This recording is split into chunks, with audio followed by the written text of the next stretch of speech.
요한복음 5장 1절에서 9절까지의 말씀입니다.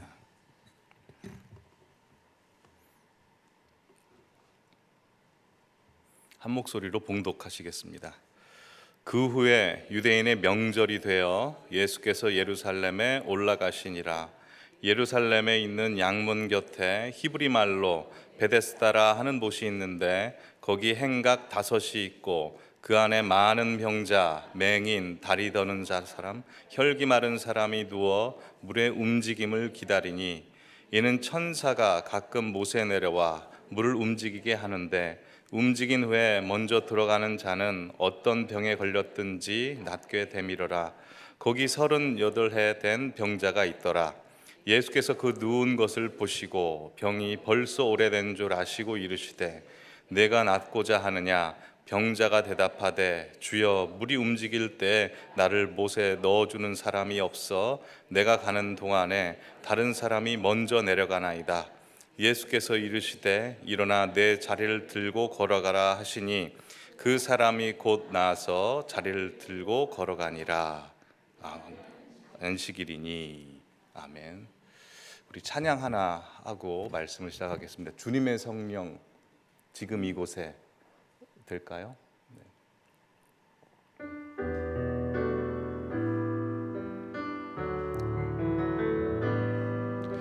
주님의 성령 지금 이곳에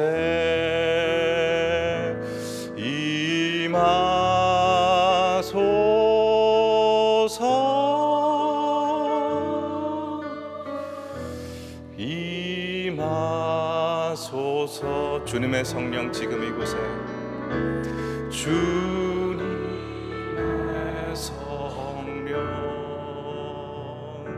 지금 이곳에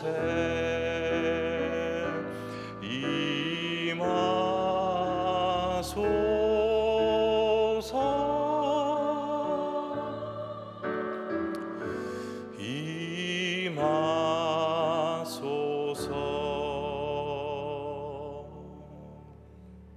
아멘.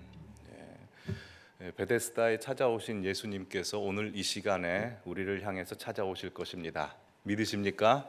아멘. 단어의 의미를 잘 모르던 어린 시절에는 이 단어의 이름 때문에 혼란을 겪거나 오해를 하거나 속는 경우들이 종종 있었습니다. 예를 들어 붕어빵이라고 하면 그 안에 붕어가 들어가 있을 줄 알았는데 붕어가 없지요. 근데 이런 단어들이 굉장히 많습니다. 몇 가지를 예로 들면 가래떡에는 가래가 없고요, 빈대떡에는 빈대가 없고, 칼국수 안에는 칼이 안 들어가 있고, 곰탕에는 곰이 없고요, 폭탄주에는 폭탄이 없고, 대포집에는 대포가 없다는 사실이 어린 시절은 왜 그렇게 궁금하고 의아했는지, 혹시 우리 성도님들께서도 어린 시절에 그런 생각 해본 적 있지 않으십니까? 이렇게 단어의 이름을 들으면 그 이름과 뭔가 관련이 있을 거라고 봤는데 자세히 살펴보면 아무런 관련이 없어서 실망하는 경우들이 종종 있습니다. 오늘 본문의 장소가 그리합니다. 오늘 본문의 장소의 이름은 베데스다입니다. 베데스다는 히브리어로 베트라는 단어와 헤세드라는 단어가 합쳐진 합성어입니다. 베트는 집이란 뜻이고요, 헤세드는 사랑, 은혜, 자비란 뜻입니다. 즉 베데스다는 자비의 집, 은혜의 집, 사랑의 집이란 뜻입니다. 근데 아까 말씀드렸다시피 칼국수에는 칼이 안 들어가 있고 대포집에는 대포가 없듯이 베데스다, 은혜와 자비와 사랑의 집에는 은혜와 자비와 사랑이 없었습니다. 그럼 이 베데스다가 어디였는지 한번 그 지명을 살펴보죠. 옛날 예루살렘 성전으로 들어가는 문은 우리나라 조선시대 이 한양의 동서남북으로 4대 문이 있었듯이 8개 문이 있었습니다. 그 중에 양문이라는 곳이 있었는데 그 양문은 그 제사를 드리러 갈 때 제물을 몰고 오던 곳, 즉 양을 몰고 오던 곳이다라고 해서 양문이라고 불렀습니다. 근데 그 양문은 그 동쪽에서 북쪽에 위치하고 있습니다. 그래서 북쪽 지역에 있었던 갈릴리 사람들이 자주 드나들던 곳입니다. 정중앙 북쪽은 분문이라고 해서 그것은 좀 위생적이지 못해서 그쪽으로는 많이 오지 않고요. 동북 쪽으로 해서 양문으로 사람들이 많이 왔습니다. 근데 이 양문 그 어귀에 베데스다라고 이름하는 문이 하나 연못이 있었습니다.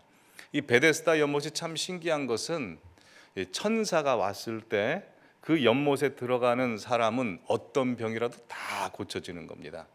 옛날에 유황온천이 있어서 그 유황온천에 들어가면 피부병이 낫는다 해서 유명한 온천들 있죠.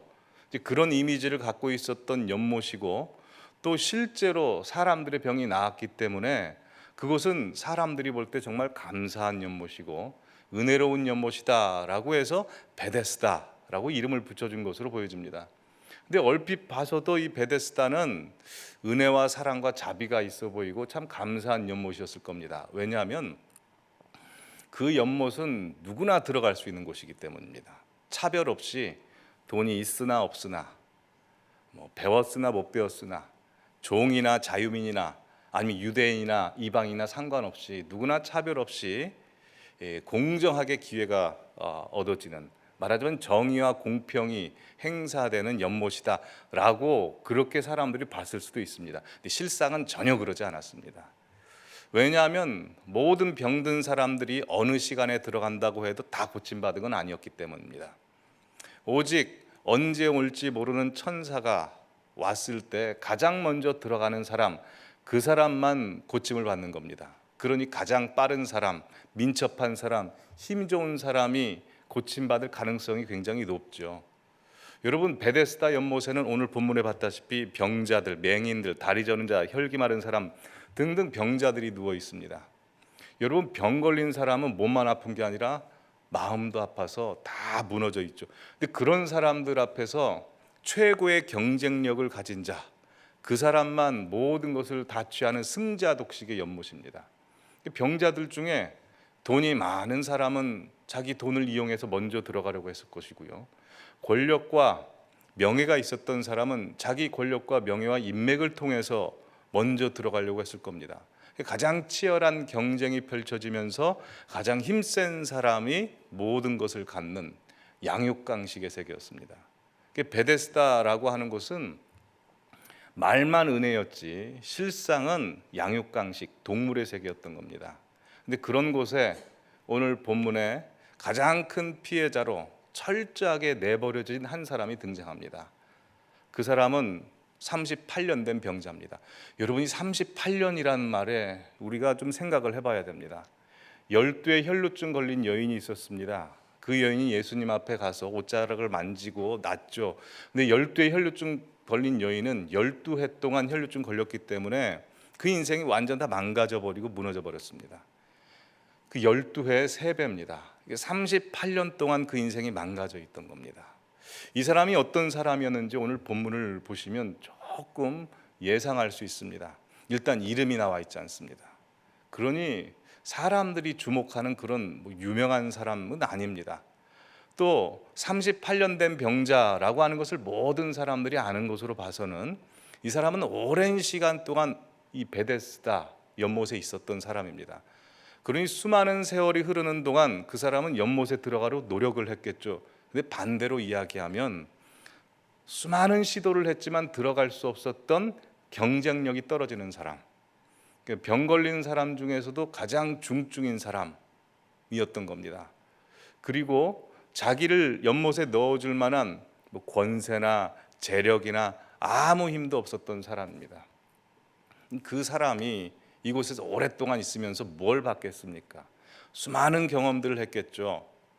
아까 전에도 말씀드렸다시피 이 베데스다 연못에는 다 병자들만 모여 있습니다. 그냥 병자들만 모여 있는 게 아니고요. 이 사람들이 세상에 있었을 때는 해볼 것 다 해본 겁니다. 좋은 의사 다 찾아가 보고 좋은 약국 다 먹어보고 다 해볼 것 다 해보다가 안 돼서 지푸라기 잡는 심정으로 마지막 온 곳이 이 베데스다 연못입니다. 또한 당시에는 병 걸린 사람, 장애가 있는 사람, 이런 사람들은 하나님께 벌을 받아서 이런 병이 걸렸다라고 했기 때문에 가족들에게, 친구들에게 다 버림받은 사람입니다. 무너질 대로 무너진 사람들이 다 모여 있습니다. 또 한편 생각해 보면 그런 사람들만 모여 있기 때문에 좀 대화가 통하지 않았겠습니까?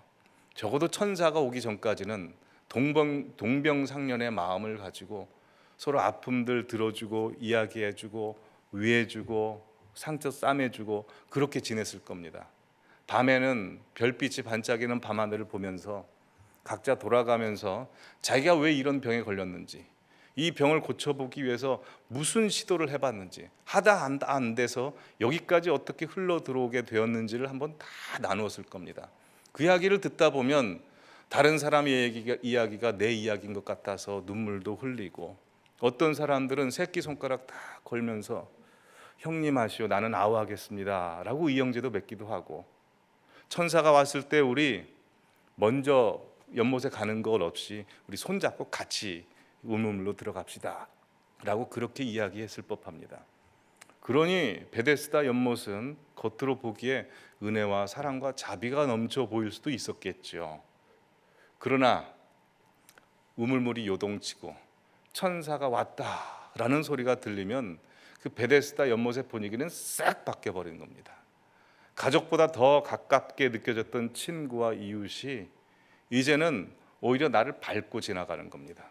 어제는 상처를 싸매줬지만 그 상처를 밀치고 가는 겁니다.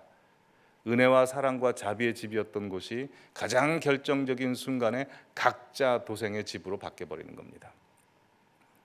모두가 연못에 들어가기 위해 발버둥을 칩니다. 몸을 질질 이끌고 어떤 사람은 구르고, 하지만 가장 경쟁력 있는 사람이 그 우물물에 풍덩 하고 빠지죠.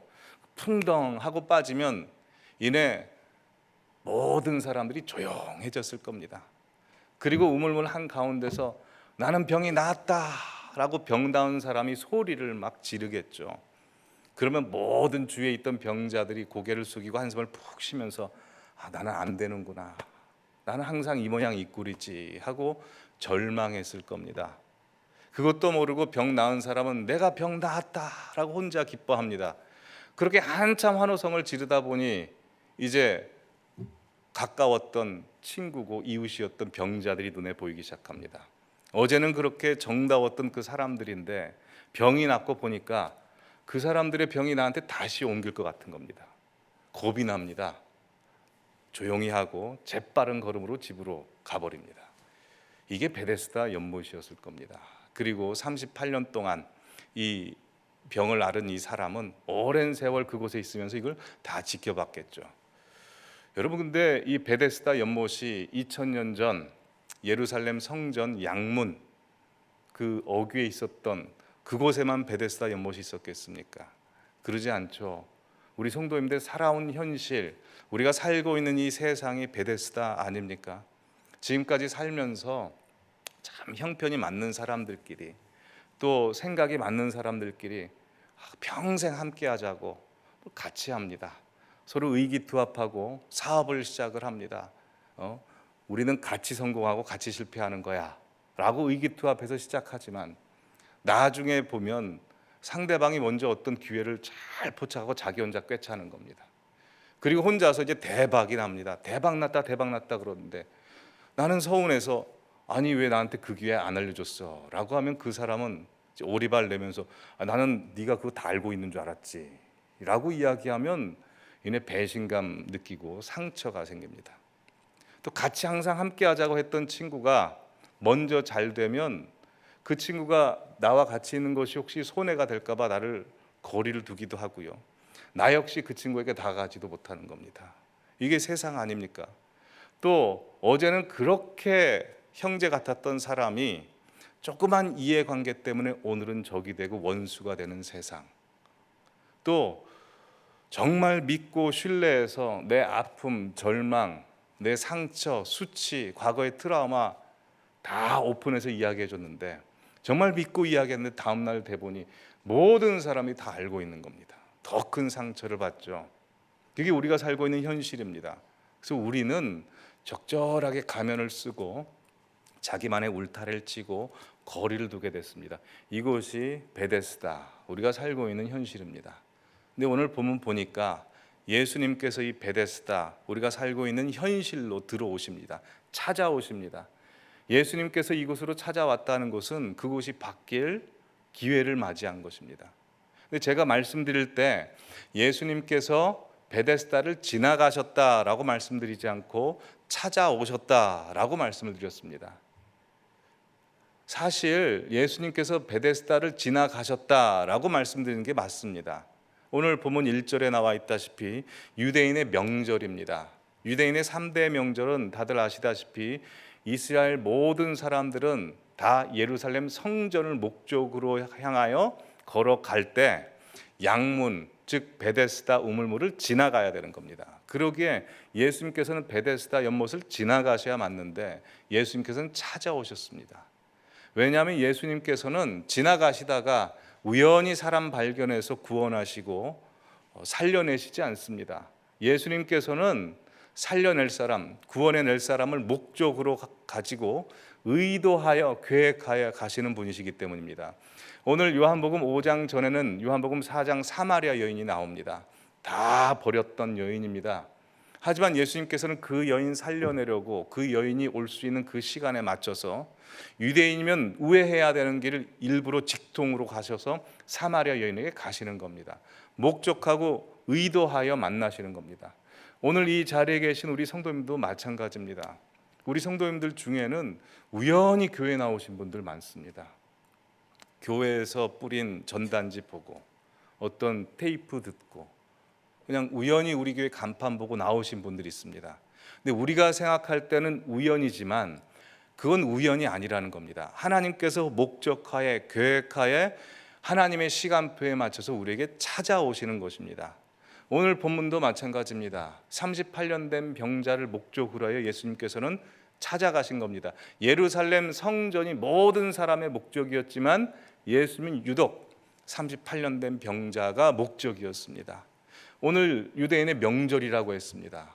여러분 평상시에 예루살렘에는 10만여 명의 인구가 있었습니다. 근데 유대인의 명절에는 저녁에 있는 남자들이 모였기 때문에 100만 명 정도 됐을 거라고 봅니다. 또 안식일입니다. 사람들이 얼마나 바글바글하고 인산인해를 이뤘을까요? 누가 누군지 구분할 수 없는 그곳에 예수님께서는 정확히 38년 된 병자를 찾아내시는 겁니다. 오늘 이 시간도 마찬가지입니다. 우리 주님께서는 사람을 찾고 계시고 주목하고 계십니다. 누구요?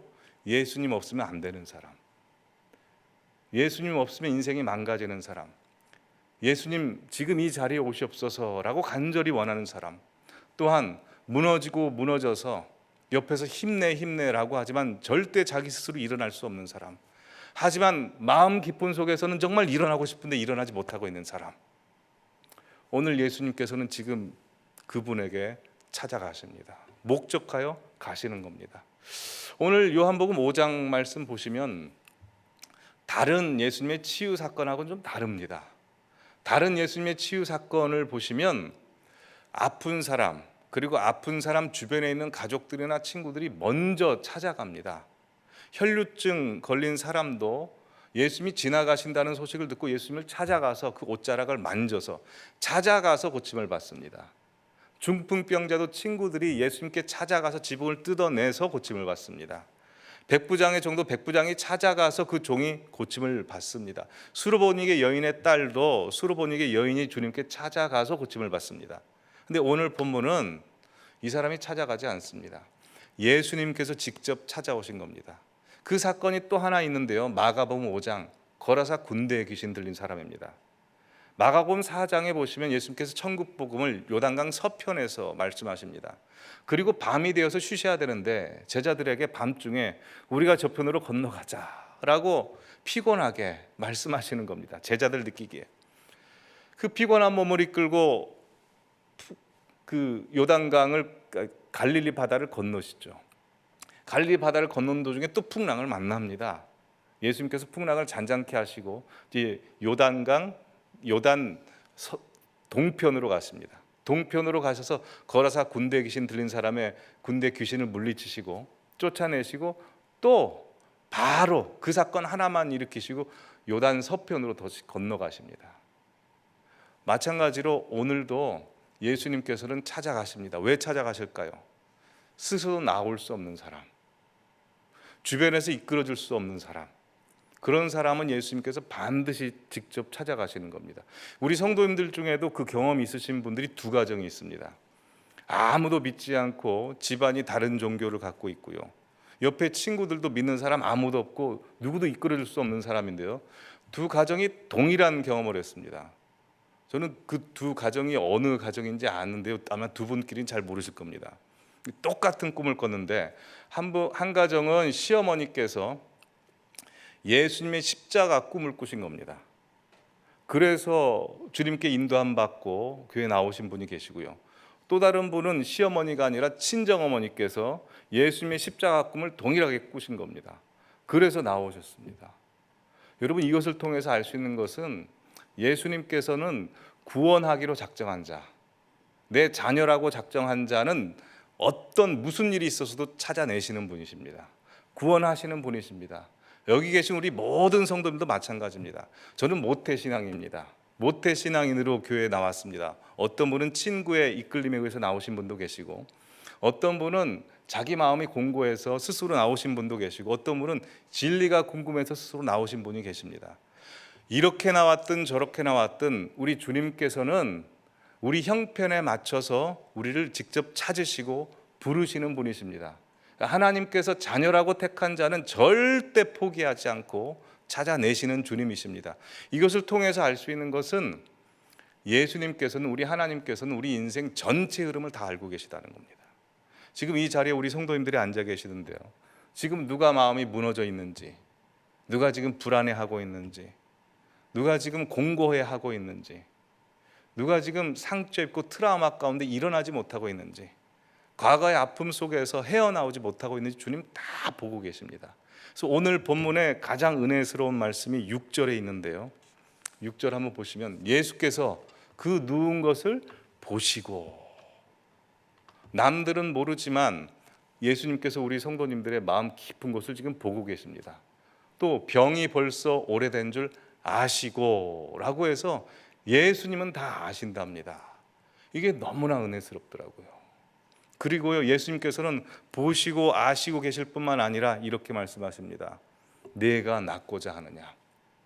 예수님께서는 우리의 표면적인 문제를 해결해 주시고 싶어 하시는 분이 아니라 우리 인생의 근본적인 문제를 놓고 해결해 주고 싶어 하시는 분입니다. 그래서 이 시간에 우리 성도님들 한 분 한 분에게 물어보십니다. 내가 낫고자 하느냐. 뭐라고 답하시겠습니까? 예, 주님 낫고 싶습니다 라고 답하시겠죠. 근데 오늘 본문에 있는 병자는 우리 성도님들의 영적 상태와 완전 달랐습니다. 이 사람은 38년 동안 그곳에서 메마른 상태로 지납니다. 그래서 뭐라고 답합니까? 7절 함께 읽겠습니다. 병자가 대답하여 주여, 물이 움직일 때 나를 못에 넣어주는 사람이 없어 내가 가는 동안에 다른 사람이 먼저 내려가나이다. 여러분, 예수님께서 뭐라고 질문하셨습니까? 여러분, 사람이 질문을 하면 답이 정해져 있습니다. 어떻게 질문하냐에 따라서 답이 정해져 있습니다. 내가 낳고자 하느냐라고 하는 답은 무슨 답입니까? 단답형입니다. OX. 낳고 싶습니다.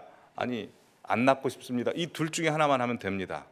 지금 오늘 이 병자가 7절에 가장 많은 글귀가 써져 있는 본문입니다. 이렇게 많이 이야기하고 있는데 이 대답을 하려면 예수님이 이렇게 물어보셔야 됩니다.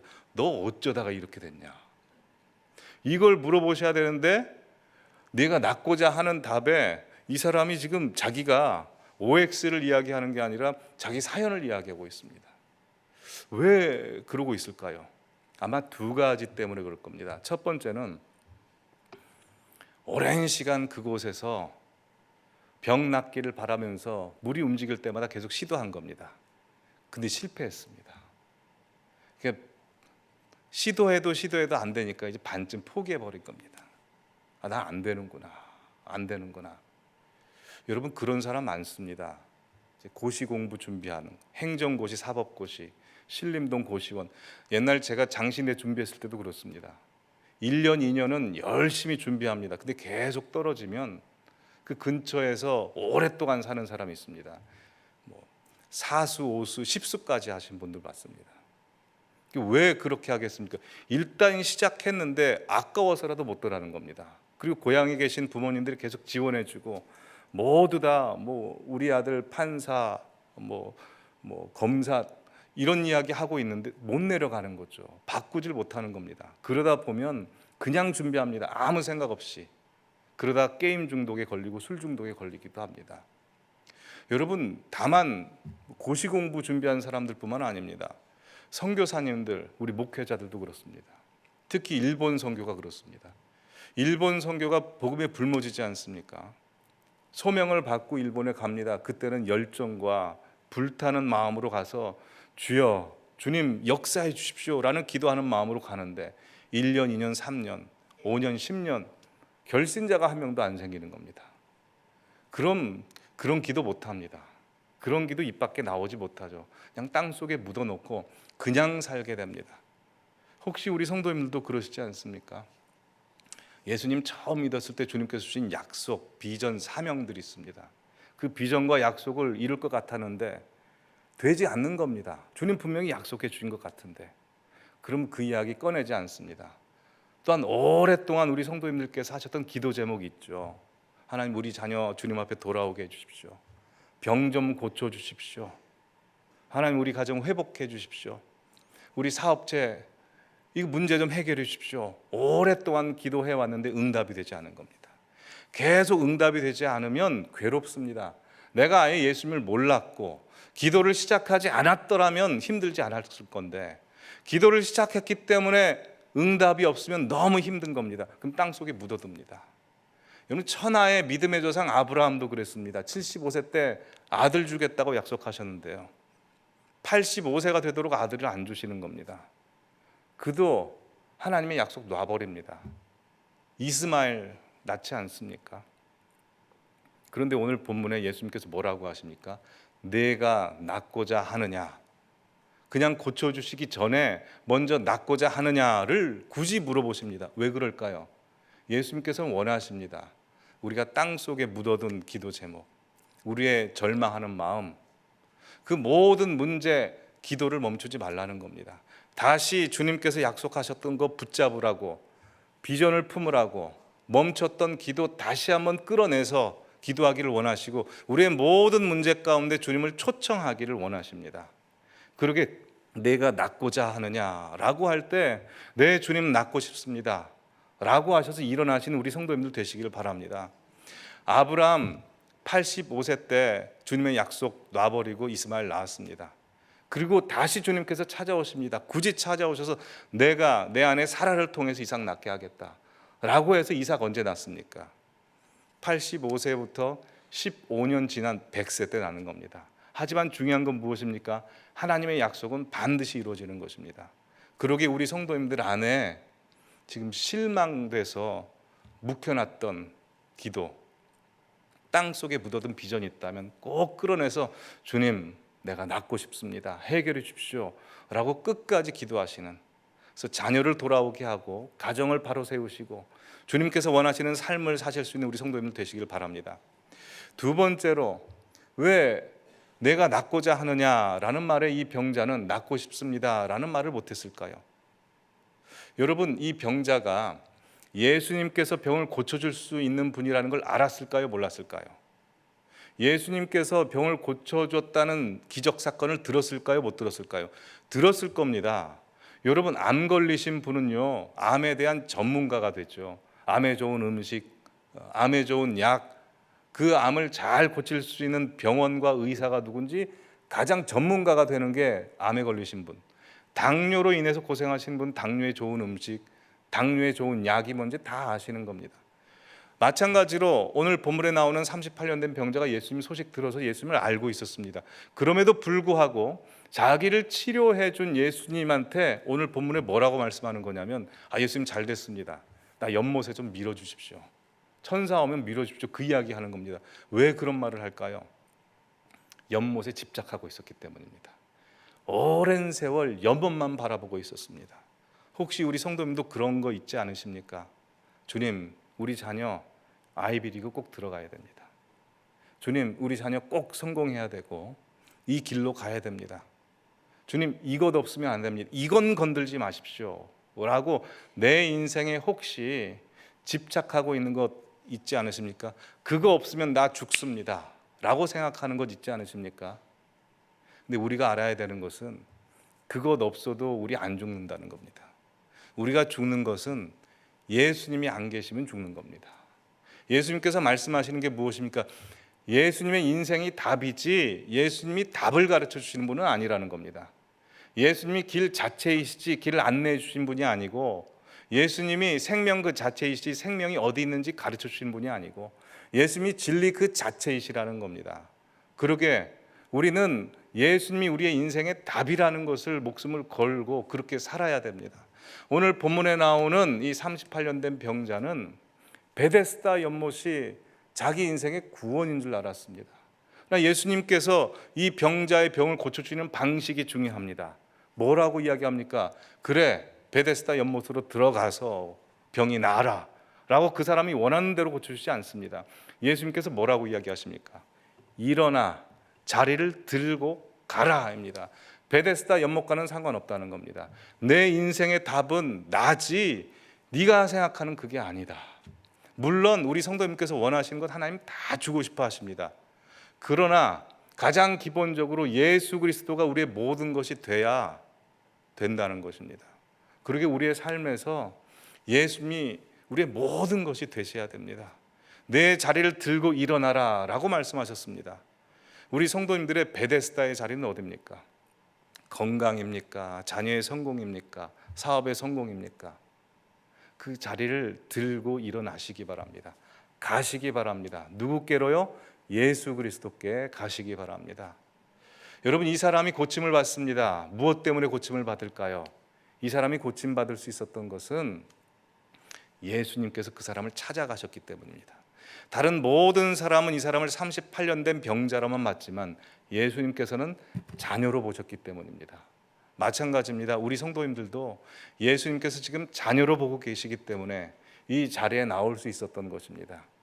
그리고 이 사람에게 일어나 자리를 들고 가라 라고 했던 것처럼 우리 성도님들께도 일어나 들고 자리를 가라 라고 말씀하시는 겁니다.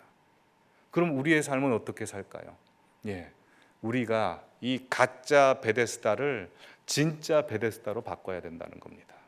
예수님이 오셔서 베데스다의 분위기를 바꾸셨던 것처럼 우리도 우리에게 주어진 삶의 자리에 가서 그 은혜의 집, 허울뿐인 은혜의 집을 진짜 은혜의 집으로 바꿔야 됩니다. 어떤 랍비가 제자들에게 이런 질문을 합니다. 새벽이 온다는 것을 어떻게 할 수 있을까? 새벽이 온다는 것을 어떻게 할 수 있을까? 그러자 제자가 이렇게 이야기합니다. 저기 멀리 있는 동물이 양인지 소인지 구분하면 알 수 있습니다. 또 다른 한 제자가 이렇게 이야기합니다. 저기 멀리 있는 나무가 무화과나무인지 사과나무인지 알면 알 수 있습니다 라고 이야기했습니다. 랍비가 이렇게 말합니다. 아니다. 새벽이 온다는 걸 알 수 있는 것은 저 멀리 오는 사람이 사랑해야 될 대상이라는 것으로 보이면 새벽이 온 것이다 라고 이야기했습니다. 참 귀감이 되는 말씀입니다. 여러분, 그렇습니다. 예수님께서는 우리를 자녀로 보셨기 때문에 우리가 이 자리에 나올 수 있었던 것처럼 우리도 우리 주변에 있는 성도님들 뿐만 아니라 삶의 자리에 있는 모든 사람들도 경쟁 상대가 아니라 자녀로, 하나님의 주신 우리의 형제로 보셔야 된다는 겁니다. 오늘 본문을 보면서 엉뚱한 생각 한번 해봤습니다. 이 베데스다 연못에 있는 사람들이 다 같이 낫는 방법은 없을까? 어떤 방법이 있을까요? 두 가지 방법이 있더라고요. 첫 번째는 천사가 오기 전에 회의를 하는 겁니다. 모여봐라. 천사가 올 때 우리 다 함께 손을 잡고 함께 뛰어내리자. 하나, 둘, 셋 하면, 오늘 본문에 보시면 한 사람만 고침받는 이야기 없습니다. 가장 먼저 떨어지는 사람만 고침받는다고 했습니다. 그리고 천사가 오면 하나, 둘, 셋 해서 같이 들어가면 하나님께서 보시기에도 얼마나 좋아 보이고 기특해 보이실까요? 이게 첫 번째 방법이고요. 두 번째 방법이 있습니다. 예수님께서 네가 낫고자 하느냐라고 물어보십니다. 예, 주님 낫고 싶습니다 라고 할 때 이렇게 답하는 겁니다. 예수님 정말 낫고 싶은데요, 저분이 더 급합니다. 저분 먼저 고쳐주세요. 그럼 예수님께서 가셔서 네가 정말 낫고자 하느냐라고 하면 예수님 정말 낫고 싶습니다. 근데요, 저분을 먼저 고쳐주세요. 저분이 딱합니다. 노모도 모시고 계시고 애들도 많습니다. 저분부터 고쳐주세요. 그럼 저분에게 가서 네가 낳고자 하느냐라고 하면 예 낳고 싶습니다. 근데 저 아이부터 고쳐주세요 라고 그렇게 미루다 보면 예수님께서 에라이 모르겠다 다 낳아라 그러시지 않겠습니까? 여러분, 우리 교회가 그런 교회 되기를 바랍니다. 주님께서 보실 때 서로가 서로를 위하고 서로가 서로를 보는데 주님의 눈으로 보는 교회가 되기를 바랍니다. 주님이 이곳에 찾아오십니다. 이곳에 찾아오셔서 우리에게 말씀하십니다. 일어나 그 자리를 들고 가라. 이 사람이 고침을 받거든요. 고침 받았을 때 유대인들이 공격합니다. 아니 왜 안식일 날 이 사람에게 들고 일어나 걸어가라 라고 안식일의 율법을 왜 범하게 하느냐. 하루만 더 기다려도 되는 거 아니냐. 38년 동안 이 사람은 기다렸는데 하루 더 기다려서 그 사람 고치면 되는 거 아니냐 라고 사람들이 그렇게 이야기합니다. 근데 예수님이 바라보는 시각은 달랐습니다. 이 사람은 38년 동안 아파했던 사람이었기 때문에 하루도 기다릴 수 없다. 예수님께서 그 사람을 고쳐주러 가시는 겁니다. 여러분, 이것을 통해서 우리가 알 수 있는 것은 누구보다도 예수님께서는 우리 문제 해결하고 싶으신 분이라는 겁니다. 우리 문제 치유하고 싶어 하시는 분이라는 겁니다. 그러기에 우리 이 찬양 같이 했으면 좋겠는데요. 주님 이곳에 오십시오. 오 나의 자비로운 주님 이곳에 오십시오. 나에게 찾아와 주십시오 라고 간구하는 우리의 고백을 하나님 앞에 올려드렸으면 좋겠습니다. 오 나의 자비로운 주여, 오 나의 자비로운 주여, 나의 몸과 영혼을 주님 은혜로 나 채워주소서.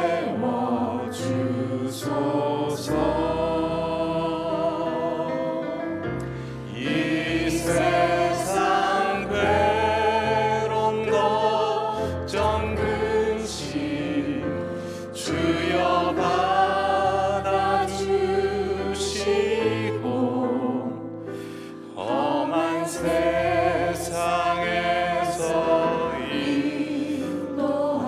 우리 다시 한번 오 나의 자비로운 주여, 나의 몸과 영혼을 주님의 은혜로 채워주소서. 오 나의 자비로운 주여, 나의 몸과 영혼을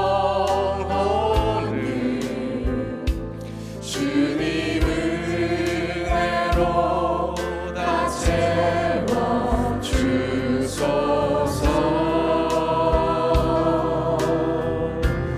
이 세상 괴로운 걱정 근심 주여 받아주시고 험한 세상에서 인도하소서. 예수 예수 지금 오시옵소서. 예수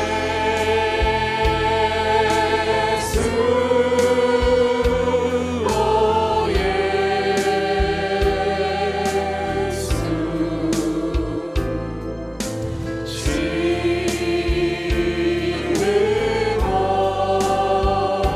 오셔서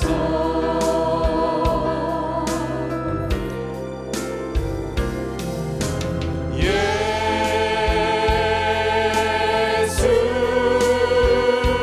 오 예수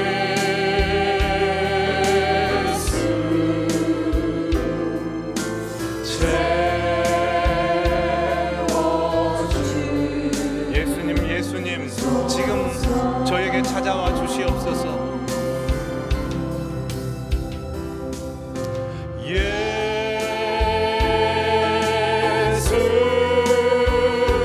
오 예수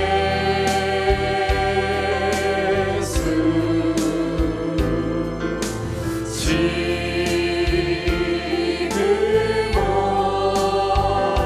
오셔서